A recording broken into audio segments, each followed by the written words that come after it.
Hemos empezado la semana pasada con una serie que le hemos llamado La visión de nuestra iglesia, la visión de CCI, de Comunidad Cristiana Integral. Y estuvimos hablando sobre la importancia de entender cuál es nuestra visión, pero antes de la visión hablábamos de la misión, con M. Y veíamos en Mateo 28, Mateo 28, del 18 al 20, que tenemos una misión por encima de todas, y esa misión no se puede cambiar, está dada por Dios, no se puede cambiar. El que la intente cambiar está atentando contra la voluntad de Dios, y eso es muy grave. Dios no va a respaldar otra misión que no sea la que Él nos ha dado, y nos la expresó por medio de su Hijo Jesucristo en Mateo 28, y dice: toda potestad, dijo el Señor Jesús a sus discípulos, toda potestad me es dada en el cielo y en la tierra. Por tanto, id, haced discípulos, y no voy a explicar todo eso como lo expliqué la semana pasada, pero allí está la predicación para el que la quiera volver a oír, a todas las naciones, bautizándolos en el nombre del Padre, del Hijo y del Espíritu Santo, enseñándoles que guarden todas las cosas que yo os he mandado. Y Jesús hizo una promesa: yo estoy con vosotros todos los días hasta el fin. O sea, hasta que Él regrese, Él va a estar con nosotros. ¿Cómo está? Por medio del Espíritu de Cristo, que es el Espíritu Santo que mora en cada uno de los creyentes. Entonces, vimos una ilustración de la diana, del punto de enfoque que tiene que tener nuestras vidas. Allí está Mateo 28. Nunca nos podemos desenfocar de esa misión. Ese es nuestro objetivo en la vida como cristianos. Alguno dirá: ¿ah, sí? Yo pensé que Dios me iba a hacer rico, que Dios me iba a dar una familia grande de hijos y mucho dinero. Bueno, Dios dijo: tienes una misión. Y si tú eres parte de la iglesia, eres parte de la misión. La misión es esa. O sea, en tu rifle, donde tú tienes que apuntar, lo que tienes que ver en la mirilla telescópica del objetivo de tu vida, es eso. Si estás viendo otra cosa, ajusta, porque necesitas enfocarte en la misión. Ahora, vimos también que para cumplir la misión, Dios nos da una visión, con V. Dios nos da una visión. Dios nos permite tener como un modelo de iglesia. Estamos hablando ya de la iglesia local, en este caso de la Comunidad Cristiana Integral. Y entonces la visión, sí, también viene del cielo, también nos la va mostrando el Señor de alguna manera a los pastores, y esa visión va calando en toda la iglesia. Y es como igual que hay coches todoterreno 4x4 que se meten por la montaña, pero hay otros coches que son Fórmula 1 que necesitan una pista muy bien asfaltada, sin baches. Hay otros coches que son para otro tipo de necesidades. Bueno, así son las iglesias también. Cada una tiene su forma, porque unas iglesias van a ir por montaña, otras iglesias van a ir por autopista, otras iglesias van a atravesar ríos, cada iglesia necesita su forma. Y entonces veíamos en Proverbios 29, 18 que sin profecía, que también está traducido, sin profecía, sido como visión. Sin visión el pueblo se desenfrena, el pueblo sabe para dónde va y se pierde en el camino. Y también veíamos en Habacuc 2:2 que Dios le dijo a Habacuc: escribe la visión y declárala en tablas para que corra el que la leyere. Es decir, que cada uno de nosotros necesitamos tener escrita, y por eso deberías de tomar notas el domingo, deberíamos de tener escrita la visión de la iglesia para hacer ministerio corriendo con esa visión asegurada en nuestro corazón.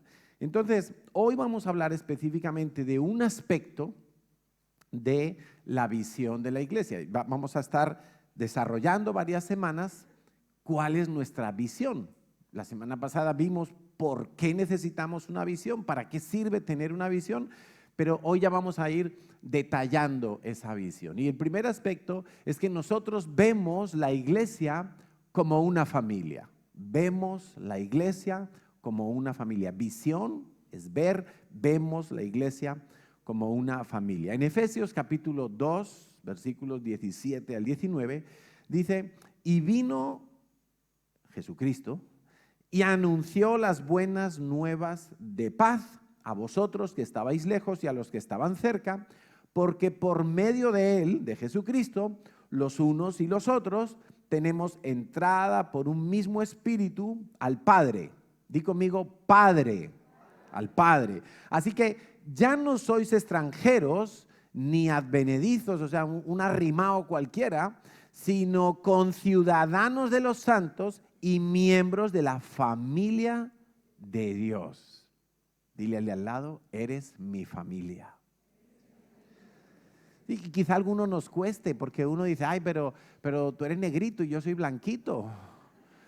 Tú eres alto y yo soy bajito. Tú eres de un país, yo soy de otro. Bueno, esa es la riqueza de la familia de Dios. Pablo veía a la iglesia como una ciudadanía, pero también como una familia. Y según el diccionario, familia es un grupo de personas que tienen un vínculo por relaciones de matrimonio, parentesco, convivencia o afinidad. Y resulta que la iglesia cumple literalmente con toda esa definición. Nosotros tenemos un vínculo porque somos la novia de Cristo, todos nosotros, y va a haber un matrimonio con nuestro Señor Jesús. Tenemos un parentesco porque todos somos hijos de un mismo Padre. Somos hermanos en la fe. Tenemos una convivencia, un vínculo de convivencia, porque convivimos de muchas maneras diferentes. Todo esto lo vamos a desarrollar. Y tenemos afinidad. ¿Cómo no vamos a tener afinidad? Más que afinidad, tenemos unidad, como dice Efesios 4, del 4 al 6, que somos un cuerpo, un espíritu, con mayúscula, que es el Espíritu de Dios, como fuisteis también llamados en una misma esperanza de vuestra vocación, un Señor, una fe, un bautismo, un Dios y Padre de todos, el cual es sobre todos y por todos y en todos. O sea, tenemos más que afinidad, tenemos unidad. No es algo como que, vamos a luchar juntos por esto. No, es que estamos unidos en esta lucha, que es mucho mayor que afinidad. Entonces, la iglesia cumple literalmente con todo lo que implica ser una familia. Entonces, el primer aspecto que quiero tocar es que evidentemente somos hijos de un mismo Padre. Dice Juan 1:12, mas a todos los que le recibieron, a los que creen en su nombre, les dio la potestad de ser hechos hijos de Dios. Quiere decir que toda persona en cualquier país de la tierra, en cualquier momento de la historia, desde que el Señor Jesús murió hasta hoy, toda persona que haya recibido a Jesús en su vida como su Señor, como su Salvador, que quiere decir que esa persona ha reconocido su pecado, ha reconocido su necesidad de Dios, de perdón, de salvación, reconoce su culpa delante de Dios. Toda persona que ha hecho eso y que invoca el nombre de Jesús, lo recibe en su corazón. Esa persona automáticamente recibe la naturaleza de hijo de Dios.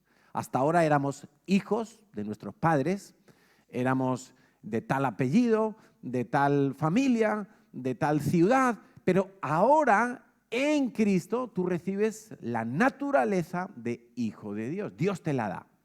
No es algo que viene de la tierra. De hecho, en el reino de los cielos, todo lo que nosotros recibimos tiene que ser dado por Dios, tiene que venir del cielo, tiene que bajar de arriba. No hay nada en nosotros que pertenezca al mundo espiritual que provenga de abajo. Todo proviene de arriba. Nada puedo recibir, dijo Jesús, que no me haya dado el Padre. Y lo mismo es con nosotros. Si somos hijos de Dios es porque Dios nos ha hecho hijos, no porque yo haya trabajado para lograr algo de ser hijo de Dios. Es imposible. ¿De acuerdo? Romanos 8:16 dice, el Espíritu mismo, el Espíritu Santo, está allí con letra mayúscula, Espíritu, el Espíritu mismo da testimonio a nuestro espíritu de que somos hijos de Dios. Quiere decir que cuando yo he recibido a Jesucristo, mi espíritu, mi área espiritual, sabes que somos espíritu, alma y cuerpo, pero antes de recibir a Jesús, nuestro espíritu estaba como muerto, estaba en parálisis, no servía para nada, no tenía comunión con Dios, estaba separado de Dios. Pero recibir a Cristo significa, entre otras cosas, que mi espíritu nace de nuevo. Y entonces el Espíritu Santo ahora sí puede comunicar, tener comunión con mi espíritu. Y una de las cosas que constantemente el Espíritu de Dios le dice a tu espíritu es que tú eres un hijo de Dios. No importa cuántas veces te caigas, no importa cuántas veces al día ores, no importa si estás en la iglesia o estás en un desierto o estás de vacaciones tumbado en una playa, donde tú estés, en las circunstancias en las que tú estés, tú eres un hijo de Dios. Y eso no va a cambiar, eso es para siempre. Por eso es tan importante oír lo que el Espíritu nos está diciendo. Y yo recuerdo mis primeros tiempos en la vida cristiana, cuando yo tenía que hablar con mi familia y ellos me querían confrontar con la fe que yo estaba publicando, y yo decía, Señor, pues es que no me importa lo que me digan, no me importa cuánto me critiquen. En mi espíritu yo tenía una certeza absoluta: yo soy hijo de Dios. Eso no cambia. Eso no cambia, eso no depende de que estés en una iglesia grande o pequeña, o de que lleves una semana o 100 años de vida cristiana. No importa, eres hijo de Dios desde el momento en el que tú recibes a Cristo en tu corazón. Y si en esta sala hay alguien que todavía no ha recibido a Cristo en su corazón, yo le quiero invitar a que hoy lo haga, que no se vaya de aquí sin invocar, sin orar, sin hablar con Dios y decirle: Señor, yo soy culpable de mis pecados, no tengo ninguna excusa y clamo para que tú me perdones en base al sacrificio que hizo Jesucristo hace 2000 años en la cruz en Jerusalén. Amén. Primera de Juan 3, 1, 2 dice: mirad cuál amor nos ha dado el Padre para que seamos llamados hijos de Dios. Por esto el mundo no nos conoce, porque no le conoció a Él. Ahora somos, hijos de Dios. Por cierto que hay gente que cree que todo el mundo es hijo de Dios. Eso no es verdad. Si tú lees Primera de Juan 3, del 1 al 2, te das cuenta de que eso no es verdad. Dice: ahora somos llamados hijos de Dios, por esto el mundo no nos conoce. ¿Por qué? Porque el mundo no es hijo de Dios. Es más, lo que la Biblia nos enseña es que los que no son hijos de Dios, hasta la fecha, éramos hijos del diablo, o son hijos del diablo. Yo oraba, no sé si era ayer o esta mañana, una de las cosas que yo le decía a Dios cuando le estaba dando gracias por haberme perdonado mis pecados y por haberme hecho su hijo, es que yo decía: Señor, yo era hijo del diablo, yo era hijo de Satanás, hasta el día 10 de febrero de 1992, en que me confesé delante de ti. Y en ese momento Dios me hizo su hijo, me arrancó de una paternidad de pecado y me injertó en su naturaleza para tener una paternidad santa. Y eso es una realidad. Entonces, no creas que todo el mundo es hijo de Dios. No, de eso nada. Hasta que no reconozcan a Jesucristo, no son hijos de Dios. Entonces, en base a estos versículos, podemos ver claramente que todos nosotros en Cristo Jesús tenemos un solo Padre, que es Dios, Yahweh, Padre de todos los creyentes. Estás injertado en una familia espiritual donde hay un solo Padre con letra mayúscula, y por lo tanto las personas que están a tu lado son tus hermanos, porque son hijos del mismo Padre. Entonces dile al que tienes al lado: hola hermano, hola hermana. Ahora, esto es una costumbre muy extendida entre los cristianos, llamarse hermanos. ¿Qué tal, hermano? ¿Cómo le va, hermano? Muy bien, pero estamos hablando de la visión de la familia. Yo no llego a mi casa y le digo a mi hermano mayor, ¿qué tal, hermano? No llego a mi casa y le digo a mi hermano, al segundo mayor, y le digo, ¿qué tal, hermanito? Y a mi hermana pequeña no le digo, ¿qué tal, hermanita? Yo le llamo por nombre. ¿Qué tal, José? ¿Qué tal, Juan? ¿Qué tal, Vicky? ¿Sí o no? Entonces, está bien que sepamos que somos hermanos, pero si somos familia, está mejor conocer nuestro nombre y llamarnos por el nombre, ¿verdad? Porque hay una tendencia en la sociedad a valorar a la gente en función de lo que es, o en función de su trabajo, en función de su posición, ¿no? Pero mi identidad realmente no está determinada ni por mi trabajo, ni por mis errores, ni por nada de eso. Mi identidad me la da Dios y yo soy hijo de Dios. Entonces, a mí me llamaron Carlos y lo normal es que cuando alguien se dirija a mí, me llame Carlos. Entonces, yo os doy permiso a todos los que venís a la iglesia para que no me llaméis pastor, porque yo trabajo de pastor o tengo un llamado de pastor, pero me llamo Carlos. ¿De acuerdo? O sea, podéis llamarme Carlos, con respeto, pero Carlos, ¿sí? Y la cuestión es que si pertenecemos a la familia de Dios y tenemos un solo Padre y por lo tanto todos en la iglesia son mis hermanos, pues hay una riqueza grandísima en la familia de Dios, porque cada uno tenemos unas características. Acabo de borrar el archivo, no. Cada uno tenemos unas características, unas facultades, unas virtudes, unos defectos también.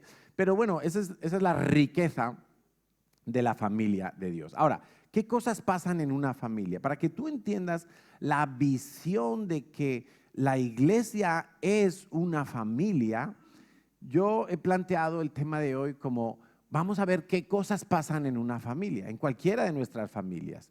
¿Sí? Y imaginemos que un día llega un periodista a tu casa con una cámara de grabación, con un micrófono y dice, voy a vivir en esta familia una semana, vamos a ver qué cosas pasan aquí. Alguno diría, no, por favor, a mi casa que no venga.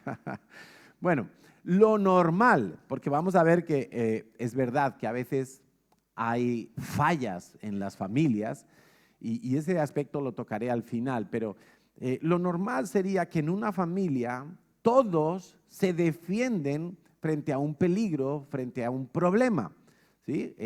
Yo recuerdo hace muchos años, yo vivía en Madrid y no éramos, yo tendría, no sé, 12 años o 14 años, mi hermano el siguiente tiene 2 años más que yo y el mayor tiene otros 2 años más. Bueno, pues un día por la noche mi hermano mayor llegaba a casa con su novia y estábamos toda la familia en casa, pero en el portal unos bandidos le dieron una paliza.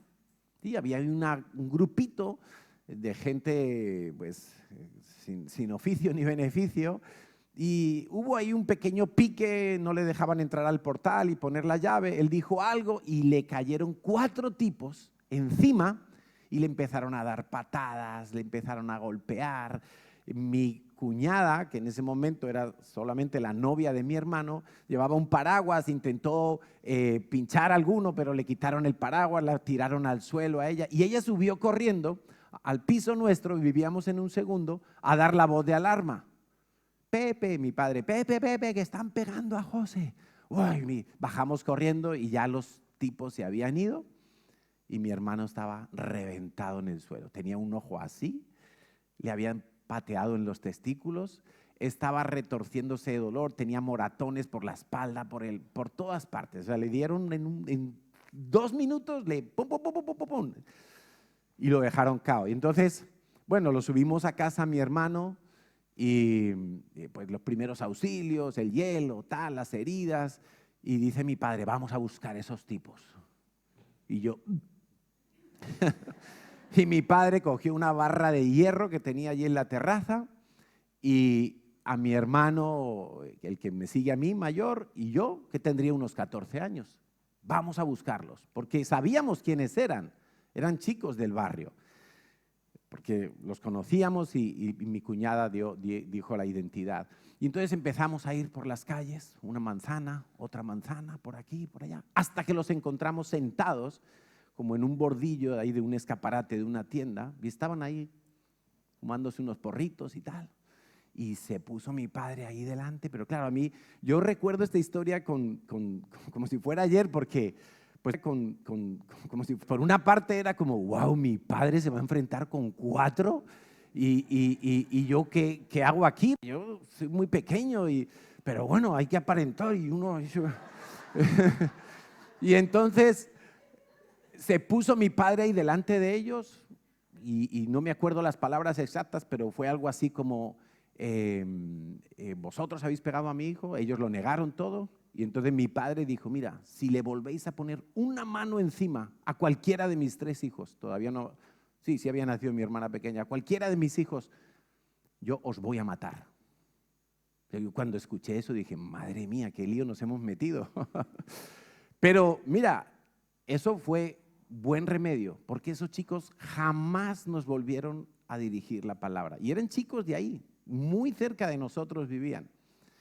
Y eso es una familia. Uno sufre, a uno le pegan y salen todos a defenderlo, ¿sí? Y si eso pasa no sé si a ti te ha pasado algo así alguna vez, quizá en el colegio alguien te hizo algo y tu padre o tu mamá tuvieron que ir y hablar y defenderte de alguna manera. No digo que hagamos lo que hizo mi padre, ¿vale? Tampoco, pero, o a lo mejor sí, porque una buena amenaza quizá surge efecto, pero en la iglesia debería de ser igual. Cuando alguien sufre, todos sufrimos. Si uno es atacado de alguna manera, todos deberíamos salir en su defensa. Si uno peca, tratamos de restaurarle, aunque haya sido muy torpe para pecar y haya tropezado ya varias veces, pero no criticamos, no participamos de la ofensa ni de la calumnia, sino que más bien somos restauradores. El chisme no debería de ir con nosotros, sino que nosotros nos volvemos para ayudar al que ha sufrido el ataque. Pablo decía en 2 Corintios 11:29, ¿quién enferma? Y yo no enfermo. Imagínate. A Pablo le llegaban noticias, una carta, mira, fulanitos, está grave, tal, pero... Y Pablo eso le llevaba a identificarse de tal manera con el sufrimiento de aquel discípulo que él mismo llegaba a enfermar. Dice, ¿a quién se le hace tropezar? Y yo no me indigno. Sí, entonces nosotros nos tenemos que defender unos a otros. Y si no lo hago y yo me vuelvo parte del ataque, parte del chisme, parte del que habla de más, parte del que critica, porque a veces los ataques son así, pues entonces yo estoy destruyendo la visión de familia, estoy debilitando la iglesia y no debería de ser así. Si formamos parte de grupos excluyentes, con este sí, con este no. A este le llamo, a este le invito, a este no, con aquel. Sí, no está mal hacer grupos, pero no deberían de ser excluyentes. ¿Estamos entendiendo? Si yo hago parte de grupos excluyentes, entonces yo estoy atentando contra la visión de familia y debo arrepentirme de eso. ¿Qué más cosas suceden en una familia? Bueno, se apoyan en las dificultades. Cuando, por ejemplo, yo recuerdo que el primer trabajo que tuve después de acabar la carrera y hacer el servicio militar, pues fue trabajar de becario en una empresa donde mi hermano mayor me conectó.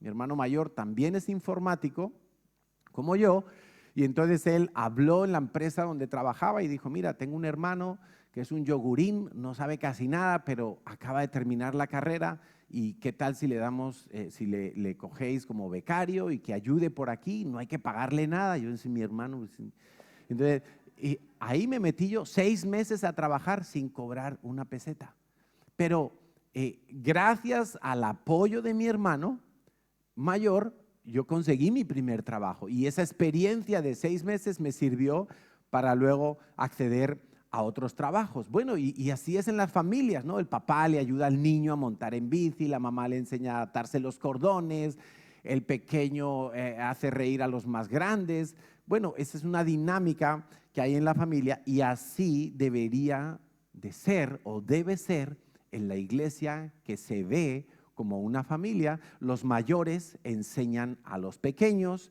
los menores aportan frescura a la iglesia, esos son los niños y los jóvenes, y los pastores administran la casa de Dios, ¿sí?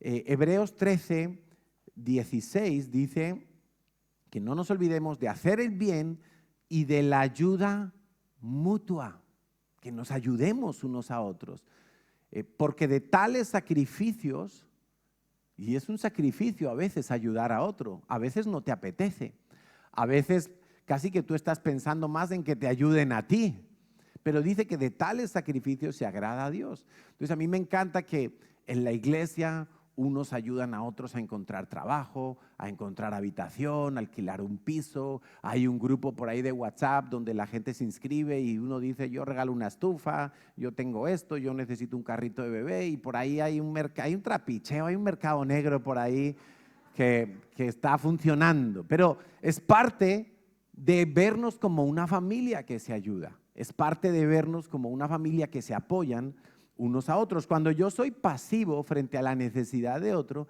yo estoy atentando contra la visión de familia. Estoy mal. Si yo no aporto, si yo no sirvo, si yo no me involucro, si no me dan ganas, si no me esfuerzo en eso, entonces tengo que arrepentirme porque estoy dañando la visión de familia de la iglesia. ¿Qué más cosas ocurren? Bueno, hay roles bien definidos, hay funciones bien definidas en una casa, en una familia. Los papás son los que ponen las normas, ¿no? Se ve la televisión, no se ve la televisión, nos vamos a acostar a tal hora, tal. Bueno, hay como unas normas, las ponen los papás proveen para las necesidades de la casa, los papás administran los bienes de la familia, los papás toman decisiones estratégicas. Yo nunca vi a mi padre decir: nos vamos a mudar de barrio, ¿dónde quieres ir, Carlitos? No, él de repente compraba una casa en tal parte de la ciudad, pues allí íbamos todos. Eso era una función de los papás, ¿no? ¿O qué coche me compro? O sea, pues no, mi padre de repente venía con un coche nuevo y todos: ¡ah, coche nuevo, qué guay, vamos a dar una vuelta! Pero no nos había preguntado porque eso era como una función de él. Los papás dan valores a la familia, definen cómo es esa familia. ¿Qué tienen que hacer los hijos? Parece que ya me lo habéis oído unas cuantas veces, ¿no? Los hijos tienen que obedecer. Los hijos tienen que respetar a los papás. Tienen que saber que hay un orden, ese orden viene dado de los papás y todos tenemos que movernos dentro de ese orden y no hay más. Yo cuando era niño y estaba con mis amigos un fin de semana y mi padre decía: a las 2:30 comemos en esta casa. Papá, es que mis amigos comen a las 3, ¿puedo llegar un poco más tarde? No, señor, en esta casa es a las 2:30. Pues yo, ¿qué tenía que hacer? A las 2:30 estar en la casa. Y punto, no había más que hacer. Yo no podía cambiar ese horario, lo ponían los papás. Hay una jerarquía, ¿sí? Entonces, una familia es lo que los padres modelan para ser esa familia. Una familia se parece a lo que son los padres. Los hijos se parecen a los padres. Ese es el ambiente de una familia. Si los padres son orgullosos y creen que están por encima de otros, los hijos van a crecer con esos aires de superioridad también. Los valores que tienen los padres son los valores que en su gran mayoría van a tener fuertemente grabados sus hijos. Por ejemplo, mis padres nunca fueron de endeudarse. Nunca. Mis padres eran de: quiero cambiar de coche, entonces cuando yo tenga el dinero voy al concesionario y lo compro. O sea, no era como arriesgar a tomar una deuda, ¿sí? Y los padres de Natalia igual, en buena medida han tenido esos mismos valores en cuanto a las finanzas. Claro, nosotros hemos formado un hogar, Natalia y yo, donde si tenemos que adquirir una deuda, eso es como vamos a examinarlo muy bien porque como que no forma parte de nuestra herencia que hemos recibido, ¿no? De alguna manera, esos valores de nuestros padres han pasado a nosotros de una forma mucho más natural de lo que parece. Y así tiene que ser en la iglesia. Una iglesia se parece a lo que son sus pastores. Los pastores son los que van modelando la iglesia en una transmisión muy natural, cuando digo natural no me refiero de la carne, me refiero que es un proceso muy automático. No, ni siquiera uno tiene que ser demasiado intencional.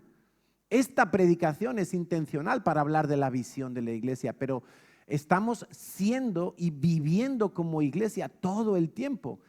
Y todo el tiempo la gente está impregnándose de la visión de la iglesia. Es una transmisión como de espíritu a espíritu. Dice Hebreos 13, 17, obedeced a vuestros pastores, sujetaos a ellos, porque ellos velan por vuestras almas como quienes han de dar cuenta, para que lo hagan con alegría y no quejándose, porque esto no os es provechoso. Primera de Pedro 5, del 1 al 5, ruego a los ancianos que están entre vosotros, yo anciano también con ellos, está hablando Pedro, y testigo de los padecimientos de Cristo, que soy también participante de la gloria que será revelada, dice, ruego que apacentad la grey de Dios.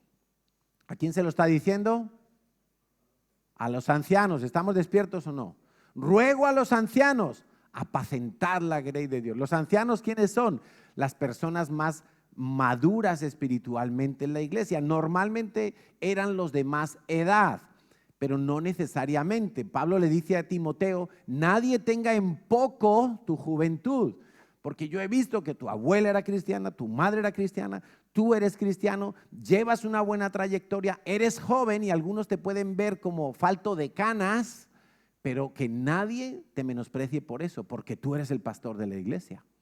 Entonces le está diciendo a los más maduros, apacentad la grey de Dios que está entre vosotros, cuidando de ella no por fuerza, sino voluntariamente, no por ganancia deshonesta, sino con ánimo pronto, no como teniendo señorío sobre los que están a vuestro cuidado, sino siendo ejemplo de la grey. Y cuando aparezca el príncipe de los pastores, vosotros recibiréis la corona incorruptible de gloria. 5. Igualmente, jóvenes, estad sujetos a los ancianos. Joven no necesariamente por la edad, joven en la fe. Alguien que todavía es inexperto en la fe, alguien que necesita madurar, formarse, vivir muchos procesos todavía. A esos Dios les dice, sujetaos a los ancianos. Por eso en la iglesia no solo hay pastores, hay líderes, líderes de célula, líderes de las áreas ministeriales, y los que están en esos grupos deberían seguir este consejo, sujétate. Ay, me tengo que sujetar a mi líder. Sí, es lo que te está diciendo Dios. Y eso forma parte de ser una familia, igual que los hijos se sujetan a los padres y los obedecen, así también los más jóvenes en la fe se tienen que sujetar y obedecer a sus líderes y a sus pastores. Y todos, y esto ya es una norma para que todo ese engranaje funcione bien, dice ya independientemente de que tú seas líder o de que tú seas discípulo o de que seas pastor o que seas oveja, dice todos sumisos unos a otros, revestidos de humildad. Y esto es muy interesante aprenderlo, lo llamamos la escalera de la humildad. Se estudia después de que terminamos el curso de los 12 pasos de sanidad. Hay una clase donde hacemos la introducción al servicio ministerial y luego en los cursos de servicio se vuelve a estudiar la escalera de la humildad. ¿Qué es la escalera de la humildad? Que yo aquí soy pastor, soy la cabeza de esta iglesia junto con mi esposa Natalia. Pero cuando yo voy al redil, allí el jefe es Johnny y Heidi. Los pastores del redil son Johnny y Heidi. Y entonces cuando vamos al redil a un campamento o a un congreso, entonces yo me someto a Johnny y Heidi. ¿Por qué? Porque ellos allí son los que mandan. ¿sí? Sí, creo que se entiende bien, ¿no? Que uno puede ser en una esfera de la iglesia, en jerarquía, estar más arriba, pero en otra esfera de la iglesia está más abajo.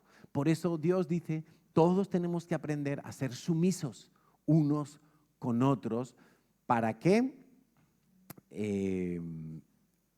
Para que nos podamos revestir de humildad, porque Dios resiste a los soberbios y da gracia a los humildes. Mira, qué tragedia cuando un cristiano vive sin la gracia de Dios, sin ese aderezo santo de Dios que te abre puertas, que te coloca en el lugar de la bendición, que te da sabiduría en el momento preciso, que te provee de forma sobrenatural. O sea, la gracia de Dios que aplica y se extiende a todas las áreas de mi vida. Si yo no tengo gracia de Dios, si las cosas no me están saliendo bien todo el tiempo, más bien todo el tiempo me están saliendo mal, es que te falta gracia. Es decir, eres orgulloso. Tienes que bajarte. Por eso tienes que ayunar. Por ejemplo, una parte de la visión que se transmite de padres a hijos espiritualmente es la visión de amar a Israel. Un día vamos a dedicar una predicación entera a explicar esa visión, por qué nosotros amamos a Israel. Pero lo cierto es que cuando Natalia y yo aprendimos a amar a Israel, pues nuestros hijos desde pequeñitos han aprendido a amar a Israel.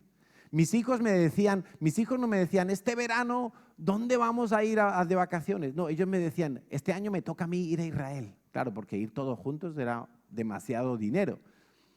Y entonces, este año me toca a mí, que el año pasado fue Marcos, que ahora me toca a mí, que ahora me toca a mí. Entonces, ellos anhelaban ir a Israel porque en el viaje que hacíamos a Israel, pues uno como que se enriquecía de todo el beneficio de lo que es amar a Israel.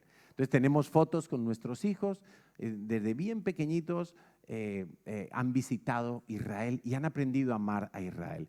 Entonces, la visión de amar a Israel nos va a ayudar no solamente a ser bendecidos, como ya veremos cuando estudiemos esa parte de la visión, sino que nos va a ayudar también a no tragarnos todas las mentiras que hoy en día se dicen a nivel sociopolítico sobre lo que vive Israel como nación y los conflictos que tiene con las naciones vecinas. O sea, no podemos creernos todo lo que dice la televisión, ¿vale? La gente dice, ay, que lo han dicho en la tele. Bueno, pero es que la tele también miente. La tele también miente. Ahora están poniendo el grito en el cielo porque dicen que Twitter, Facebook, que han retirado los filtros, los verificadores de noticias. Digo, bueno, ¿y quién verifica los de la televisión? Si cada uno cuenta la noticia como le viene sesgada en su interés, ¿no? Entonces, bueno, lo dejo ahí. No podemos creernos todo lo que la televisión dice acerca de Israel y especialmente en España, porque la mayoría de los medios de comunicación son antisemitas. Y a mí me duele como español reconocerlo y le pido perdón a Dios muchas veces en nombre de mi nación porque es una vergüenza cómo manejan las informaciones. O sea, ayer, bueno, habéis visto ya que estos días, ¿no? Han soltado varias mujeres, los terroristas de Hamas, que no es un ejército, ¿vale? No son milicias, no, son terroristas. Terroristas. Han soltado a 3 mujeres, las exhiben ahí como apabullándolas. Ayer soltaron 4 más, se habían comprometido a soltar 5, han llegado 4, no se sabe qué habrá pasado con la otra. Porque claro, es un mundo en el que habitualmente mienten. Sabes que en el mundo musulmán la mentira no es un pecado. O sea, el profeta les enseñó a mentir. Como parte, si con eso sacan un beneficio supuestamente para la fe de ellos, entonces tienen el derecho de mentir. Y a mí personalmente me parece un error que Israel se haya puesto a negociar con ellos, pero entiendo que es muy complejo todo, hay presiones internacionales, bueno, es muy complicado. El mundo hoy en día está todo absolutamente entrelazado, ¿no? Un país prácticamente no puede tomar decisiones por sí solo porque hay muchos condicionantes externos. Pero yo te firmo que si el Señor no viene antes, dentro de un tiempo, Israel está viviendo los mismos conflictos con sus vecinos que acaba de tener. O sea, en cuanto puedan, traspasarán la frontera, seguirán intentando acuchillar gente, seguirán intentando atropellar gente con sus coches, porque es lo que hacen. Pero eso ya no sale en las noticias, a que tú no lo sueles ver. Pero día sí día también hay algún palestino que en alguna de las ciudades de Israel coge un coche y lo estrella contra una persona, mujeres. O sea, cuando dicen que Israel ha soltado no sé cuántos presos de las cárceles de Israel y dicen, entre los presos había mujeres con niños. ¿Pero sabes por qué esas mujeres estaban en la cárcel? ¿Alguien te lo ha contado? ¿Te has esforzado en entender por qué estaban en la cárcel? Eran mujeres que van con un bolso, se acercan a un puesto de guardia para cruzar la frontera, sacan el cuchillo y se lo intentan clavar al soldado. Y muchas veces lo consiguen. Entonces, claro, pues es un crimen o un intento de asesinato. Tienen que ir a la cárcel. O sea, que lo que está ocurriendo hoy en día es que Hamás está soltando personas civiles, en algunos casos militares, como las 4 chicas de ayer, pero militares que estaban en su base, no estaban atacando Palestina, ni Gaza, ni nada parecido. Y ellos, bueno, en esa incursión que hicieron el 7 de octubre hace 2 años, pues las apresaron como rehenes. Las han tenido secuestradas más de 1 año. Y muchas han confirmado que han sido violadas, desnutridas y quién sabe qué más cosas. O sea, lo primero que hace el ejército de Israel cuando liberan a esas personas es hacerles unos exámenes médicos completos, por si vienen embarazadas, bueno, como para informarlas de cómo está su salud, porque es inhumano, es inhumano. Entonces, quizá me he ido un poco por el lado de las noticias actuales, pero claro, es que son actuales y las estamos viendo delante de nosotros, y cuando ves la televisión te dan toda la información con un cortecito muy particular. Ahora, yo personalmente sigo algunos canales de Israel, incluso árabes,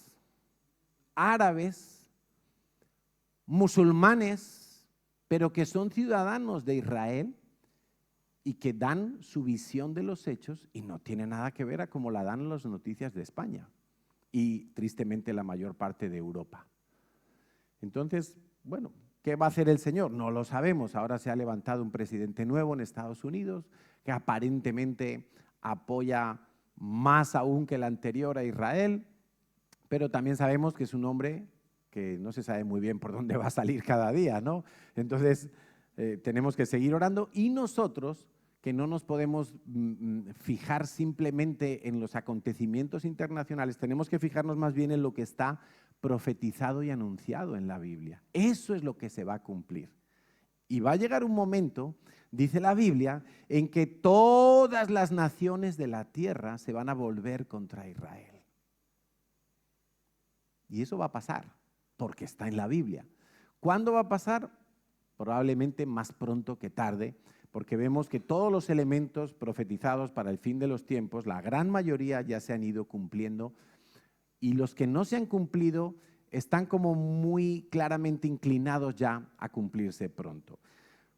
Dejamos eso allí. Entonces la visión se transmite de padres a hijos, ¿no? Es lo que... ¿Qué más cosas ocurren en una familia? A veces hay peleas en la familia. Yo recuerdo haberme peleado con mis hermanos muchas veces, a veces por las cosas más estúpidas, y cosas que en un momento dado parecían súper graves, y después con la perspectiva del tiempo uno se da cuenta de que no fueron tan graves. ¿Para qué monté yo todo este lío? Bueno, todo un drama, ¿no? Pero a veces hay desobediencias, hay piques, hay reproches, hay enfados, hay envidias. Éramos 3 hijos varones, yo era el pequeño, y a los 8 años nace mi hermana pequeña. Y entonces mi hermana pequeña, hermana y pequeñita, se convirtió en la reina de la casa. Entonces, cuando venía una visita, cuando venía gente, todos eran, ¡ay, qué bonita la niña! Y eso, antes me lo hacían a mí, ahora a mí no me hacen nada. Entonces eso desarrolló una envidia en mi corazón y yo le pinchaba a mi hermana, le pinchaba en el sentido de hacerla de rabiar. Muchas veces mi madre me tenía que disciplinar a mí, me lanzaba la zapatilla porque yo estaba haciendo llorar a mi hermana. ¿Y por qué era eso? Si yo amaba a mi hermana, pero al mismo tiempo había un sentimiento de envidia que no estaba sanado, ¿no? Entonces, los papás, cuando hay peleas, disputas y riñas entre los hijos, pues tienen que poner orden, tienen que mirar alguna disciplina, tienen que corregir lo que está torcido, tiene que haber también una restauración y que sigamos adelante todos, ¿no? Y así es también en la iglesia. No te puedes sorprender de que a veces haya conflictos entre hermanos en la fe. A veces hay malos entendidos, a veces hay mentiras, a veces hay excesos que alguien hace, falta de responsabilidad, también se despiertan los sentimientos de envidia y entonces tienen que intervenir los líderes, los pastores y hay que poner orden y hay que pacificar y hay que corregir y disciplinar y finalmente restaurar, porque no se trata de dejar a nadie chafado como un puré de patata. Entonces, lo que sí os digo es que si en una familia se dejan pasar los conflictos entre los hijos como si no hubiera pasado nada, ¿tú crees que eso se va a arreglar? No se va a arreglar. Ese conflicto va a aumentar.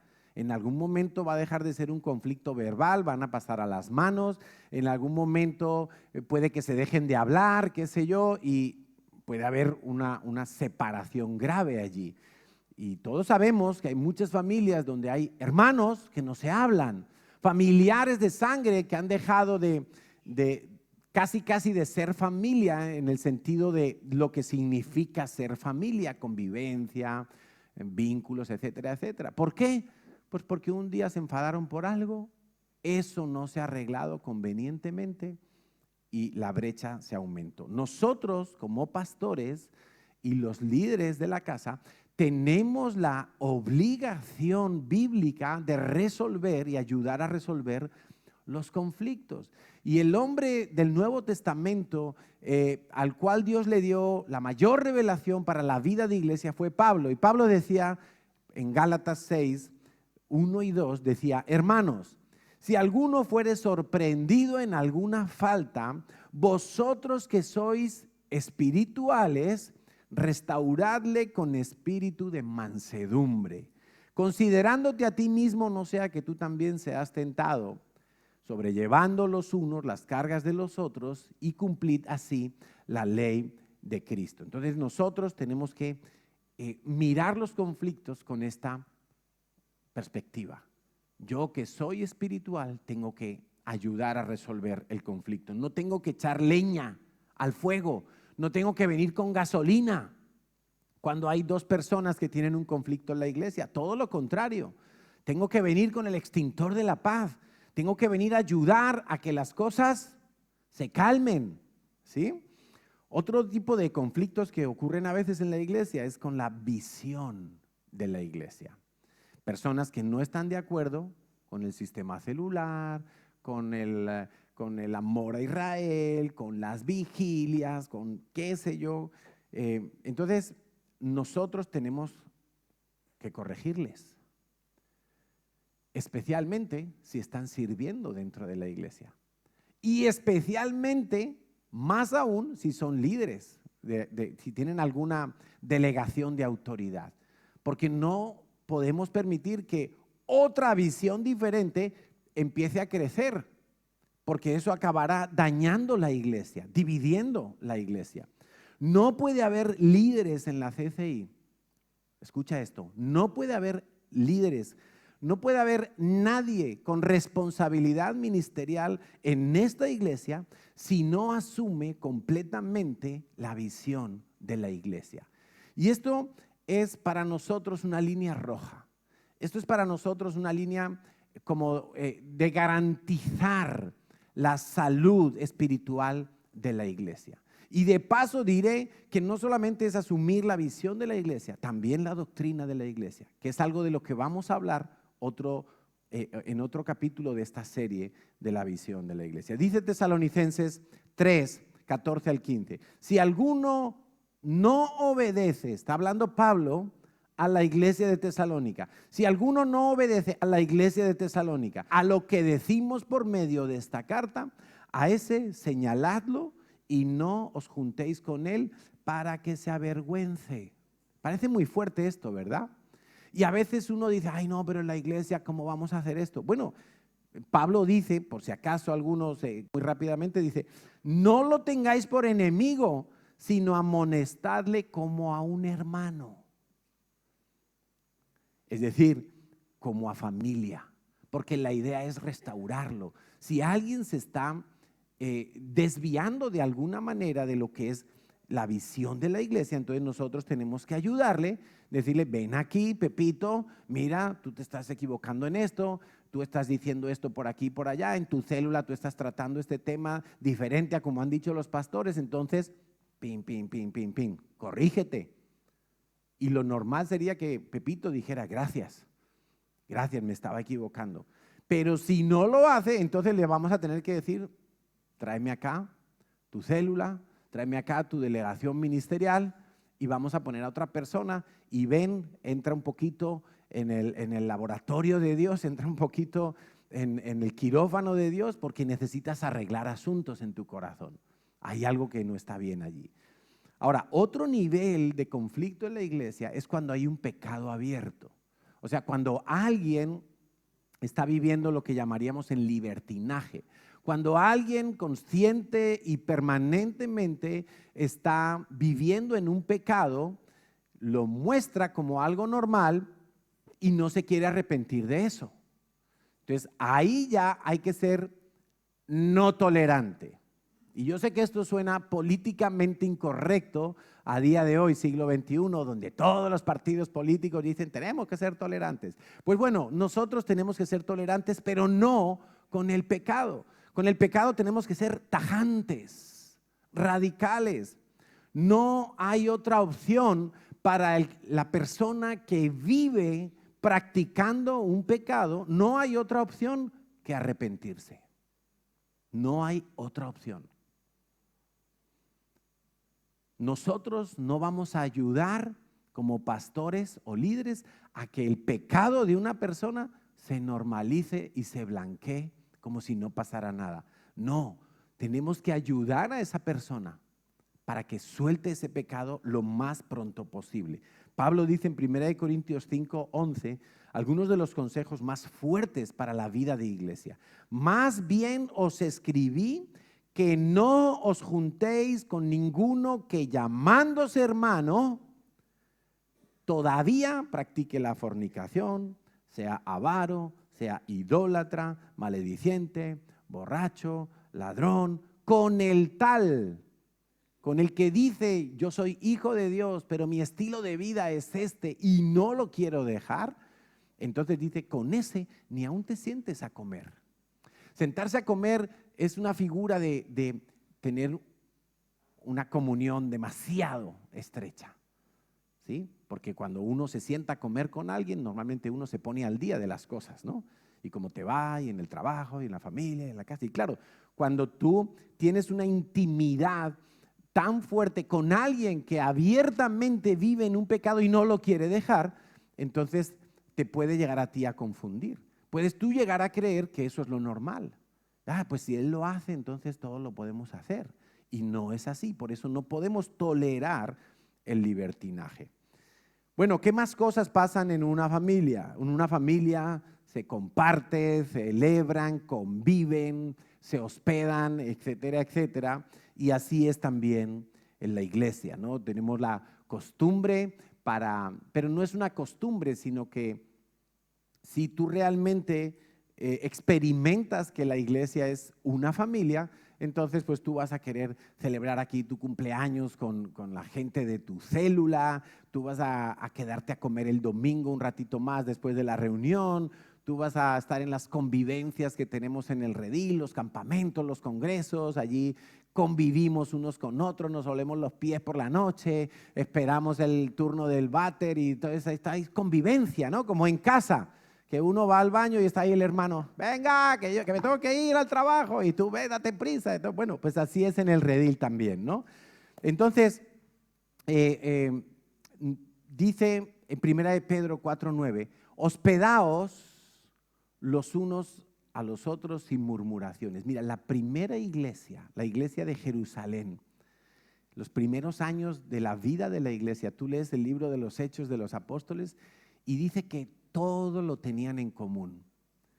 Se reunían todos los días, oraban todos los días, hacían Santa Cena todos los días, iban al templo juntos a las oraciones, iban todos los días.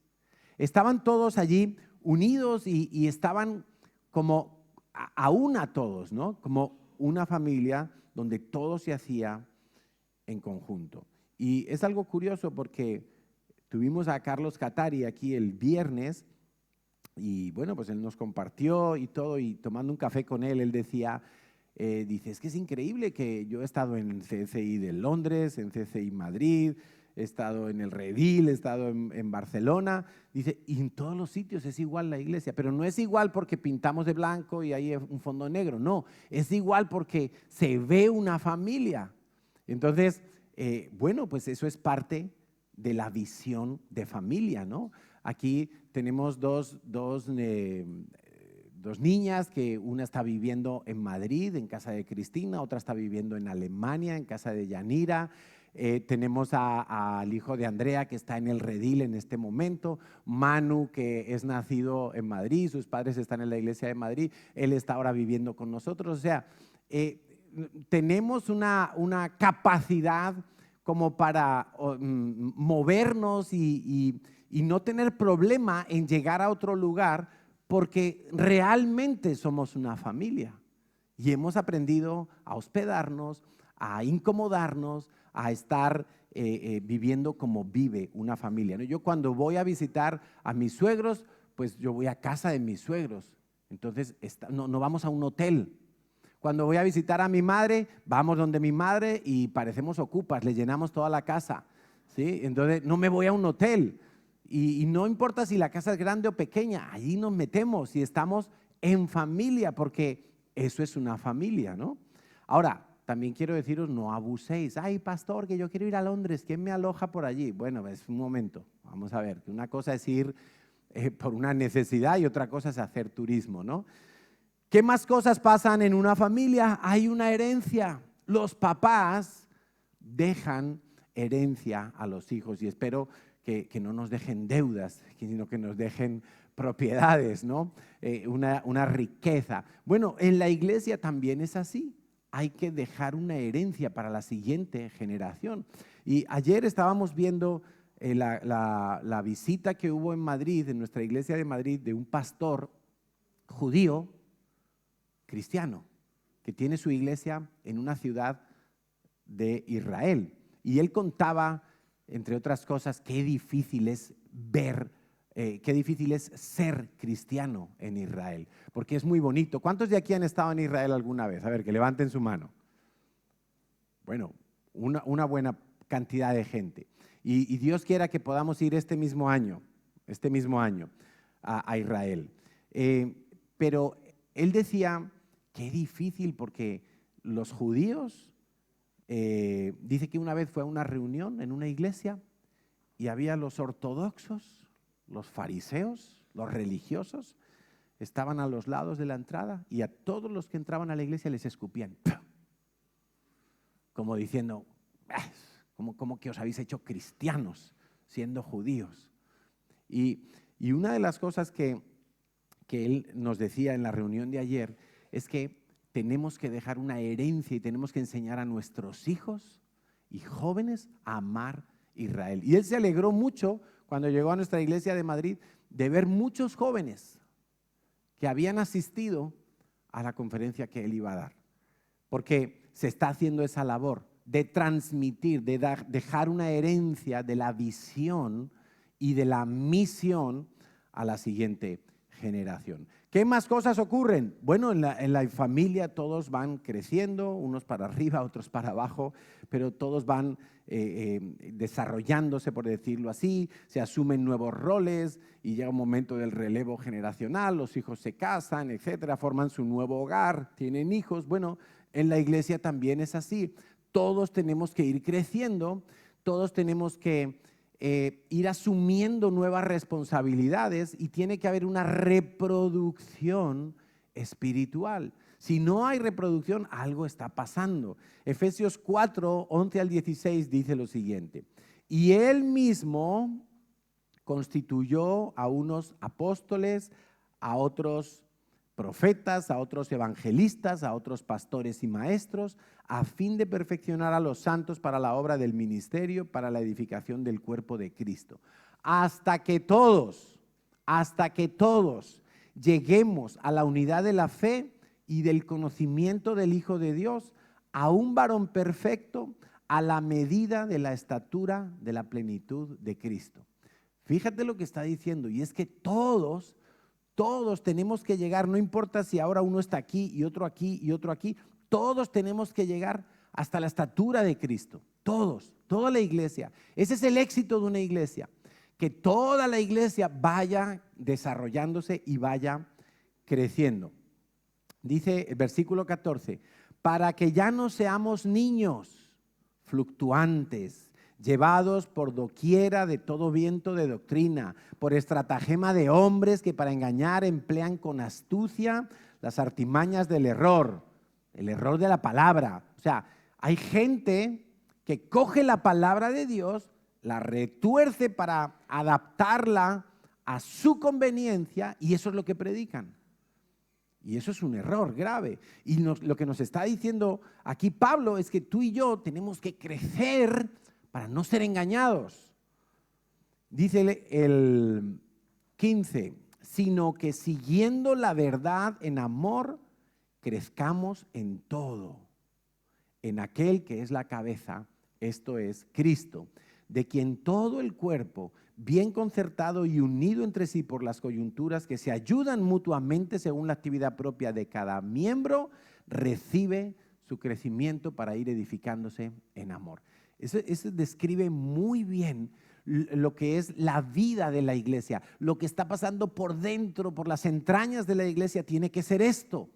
Cada uno de nosotros, de una o de otra manera, tiene que estar creciendo, tiene que estar siendo edificado por los demás, guiado por la verdad, para no ser engañados y que podamos dar todo el fruto que el Señor espera de nosotros.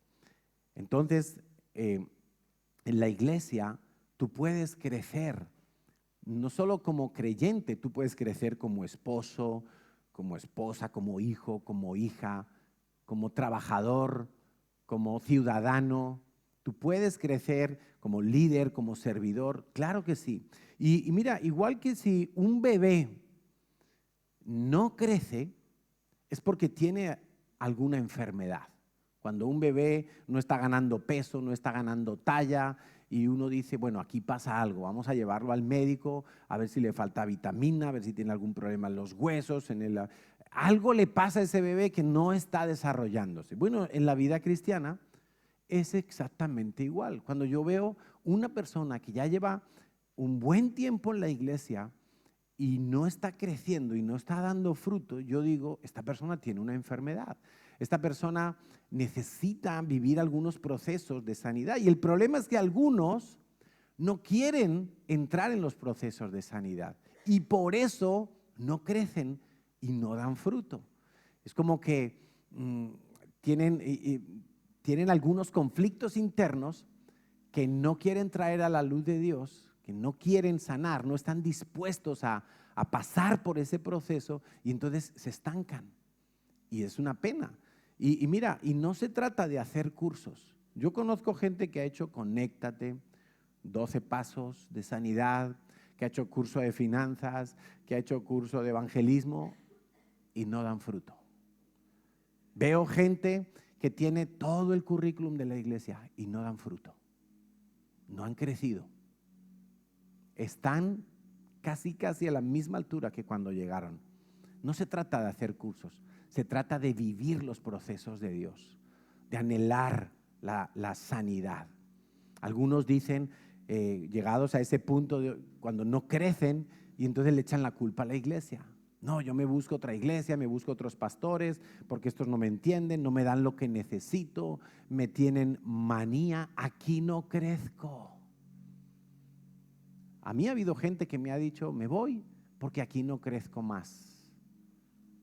Como traían la decisión tomada, yo no he tratado de convencerlos de que se queden, pero yo sé que no han crecido porque tienen rebeldía, tienen orgullo y tienen algunos conflictos que no han sanado correctamente y por eso no han podido crecer más, por eso no han podido enriquecerse con la sabia y la mutua edificación. A veces son temores, a veces es ese rechazo del que hablaba.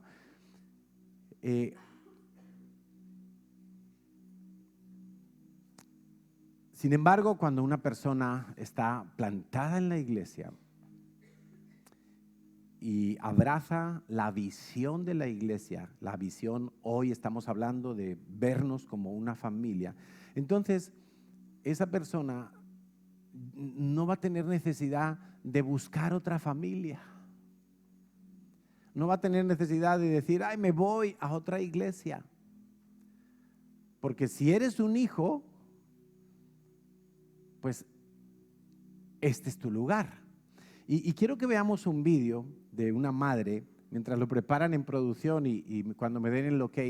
Es una madre, es muy gracioso, que en un momento dado entiendo que su hijo, que debe de tener unos 8 años, 7 años, le estará diciendo, mamá, es que tú no me dejas jugar a los videojuegos, mamá, es que tú no me llevas al fútbol. Hola, buenas tardes, me llamo Belén y estoy aquí con mi hijo pequeño que se llama Mar. Es un niño pues que está buscando otra madre, la madre que tiene ahora, que soy yo, pues dice pues que no le gusta. Hemos visto su página web, pone que tienen madres, es muy majo, tiene como un amigo en el cole, me parece que tiene uno, juega al fútbol mucho pero no mete goles. Eso yo creo que si le enseñáis y le lleváis a un equipo y tal puede mejorar bastante. El pobre pues igual, ¿no? Necesitas a alguien también que te lleve más veces al fútbol, ¿no? Que igual dice que nosotros solo le llevamos 2 veces a la semana y quiere más veces, ¿no? Porque no le gustan nada los videojuegos, ¿vale? O sea, no vais a tener ningún problema con...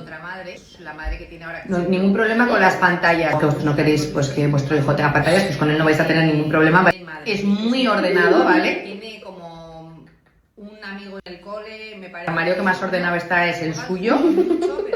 Y luego es un niño muy dormilón. O sea, es un dormilón, o sea, que es algo bueno, ¿vale? Porque así los fines de semana no os va a levantar pronto, sino que vais a poder dormir muy bien los fines de semana porque él normalmente se levanta tipo 11 o 12. A él lo que más le gusta es el queso, ¿eh? O sea, si queréis, por ejemplo, ¿y tú, Max, algo que quieras decir? ¿Estás de acuerdo con todo lo que he dicho de ti? ¿Y qué tipo de madre buscas? Una maja que no sea muy estricta, que no regañe todo lo mucho, contrario, el que niño. nos deje jugar a los Pero ella está como videojuegos. bien. ¿Para cuándo te gustaría formar parte de esa otra familia? En 30 días. Me va a dar pena a mí pues dejarlo porque la verdad que es mi chiquitín. Pero bueno, yo entiendo pues que igual estoy siendo un poquito estricta. Me da pena, la verdad, porque es mi pequeño. Yo le llamo Amore, le quiero mucho. Me daría muchísima pena que viniera otra mamá y yo. ¿Estás de acuerdo con...? Qué buena terapia, ¿no? Para que el niño se pueda imaginar con otra familia. Bueno, pues me ha parecido oportuno ponerlo. Entonces, la pregunta hoy para nosotros es, ¿hasta dónde yo considero la CCI como una familia, como mi familia en la fe? ¿Hasta dónde, no? Pablo decía en Gálatas 4:19, hijitos míos, por quienes vuelvo a sufrir dolores de parto, hasta que Cristo sea formado en vosotros. El trato de Pablo para esta congregación era hijitos. O sea, eso refleja una familiaridad, una cercanía, ¿verdad? Y yo te pregunto, ¿eres tú cercano a los demás, a nosotros? El rol de Pablo estaba definido ahí como un padre que forma hijitos. Él se posiciona como un padre que forma. En Mateo 12:50, el Señor Jesús dijo, porque todo aquel que hace la voluntad de mi Padre que está en los cielos, ese es mi hermano y hermana y madre. Todo el que hace la voluntad de mi Padre ese es mi hermano y mi hermana y mi madre. Entonces, tu familia de sangre, tú no la eliges. Te tocó la que te tocó y va a ser así para toda la vida. Pero la familia espiritual, en cierta manera, Dios te la proporciona, te coloca en un sitio, en una iglesia, y ya tú tienes que decidir que sea tu familia, que no seas un visitante, que no seas un miembro, que no seas un número, que no seas un anónimo, sino que tú tienes que tomar algunas iniciativas para vincularte, como cuando tienes que vincular los auriculares con el móvil por el Bluetooth. Bueno, pues tú tienes que buscar y decir, ¡pin! Me vinculo. Esta es mi familia, esta es la que quiero que sea mi familia espiritual, porque no podemos vivir la vida cristiana sin una familia espiritual. Eso no forma parte de la estructura y del diseño de Dios. Entonces, vamos a ponernos en pie y vamos a orar, porque algo que no podemos permitir que ocurra en nuestras vidas y que puede ocurrir con relativa facilidad es que los conflictos que yo he vivido en mi familia de sangre, a veces tengo el temor de que se van a reproducir en la familia espiritual. Entonces, si en casa hubo violencia, si en casa hubo gritos, hubo alguien que no estaba, hubo pocos límites, o al revés, la casa era una dictadura inflexible, hubo roles que se cambiaron, hubo malos ejemplos, malos valores, poca comunicación. Si el ambiente de mi familia de sangre no fue perfecto, que seguro que no lo fue, porque ninguno hemos tenido una familia perfecta, no permitamos arrastrar todo ese error a la vida de la iglesia. En la iglesia tenemos la oportunidad de sanar, de ser restaurados, de ser renovados en nuestra manera de vivir, de ser, de pensar, de relacionarnos con otros, y entonces ser una familia no perfecta, porque ninguno vamos a llegar a la estatura de Cristo, sino cuando ya estemos en la presencia de Dios, pero al menos que estemos en el proceso y que seamos intencionales viviendo dentro de ese proceso. Por eso, Señor,